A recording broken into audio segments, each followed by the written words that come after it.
to the 10th International Workshop on Genetic Improvement, co-located with ICSE. We have the URL for the workshop at the top of the screen, but also, just in case anything goes wrong with Clowder, there's a backup Zoom link, which is posted here and we'll also post in the chat. I saw a number of familiar faces, but also some new ones, at least to me. And so it's worth mentioning that we construe genetic improvement very broadly. It includes search-based efforts to improve and optimize and even repair software. And for us, applications of GI are broad. They include improving the efficiency of programs or decreasing their memory or energy consumption, transplanting new functionality, specializing software to a particular domain, translating between programming languages, generating multiple versions of software or perhaps diversity, repairing bugs, and a few other topics.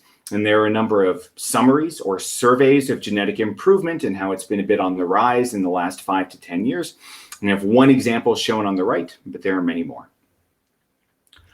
Who are we? Your co-chairs for this issue of the Genetic Improvement Workshop are Justina, Bobby, you, Emeric, me, Wes Weimer, and also special thanks, as always, to Bill Langdon. The plan for today, we have an exciting keynote coming up in just a few minutes. Dr. Stephanie Forrest will be presenting Engineering and Evolving Software. There are 11 paper presentations. Some are smaller position paper presentations, some are longer. And at the end, we're going to have a vote for Best Presentation Award. This is a slightly larger in scope than last year, where there was one keynote and 5 papers.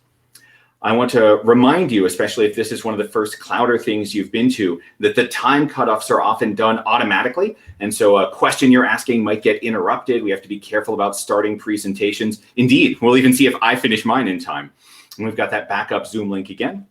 If you like the sort of topics here at GI, you might also be interested in the APR workshop, I believe in 2 days, although I can say personally, the keynote there won't be as exciting as the keynote here.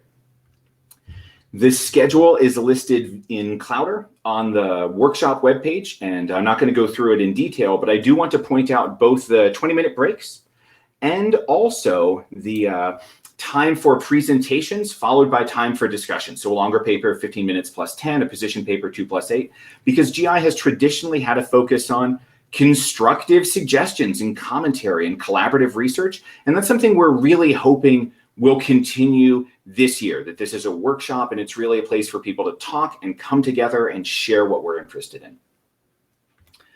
The first thing on our agenda is a keynote from Dr. Stephanie Forrest. She works at Arizona State University, directing the Biodesign Center for Biocomputation, Security, and Society.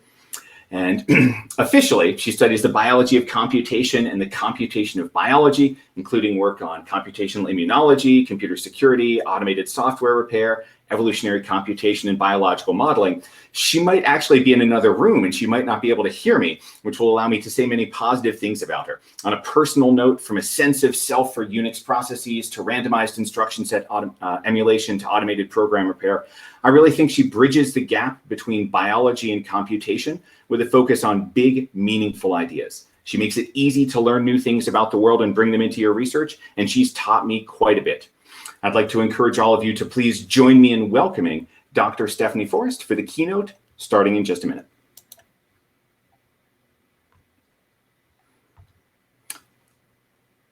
Are there any questions in the intervening under a minute, especially for logistics, before the keynote begins?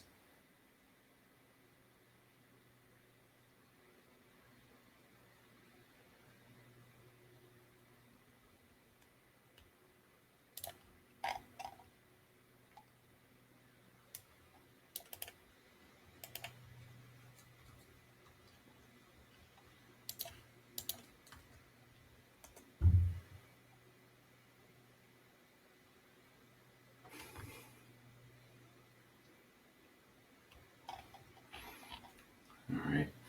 Looks like the keynote will be starting in about 15 seconds. Welcome, everyone. And then I am hoping that eventually, as we get a little more used to Clowder, we'll have more chances to comment, not just via the chat, but verbally from everyone who is interested to do so. Thank you, Steph.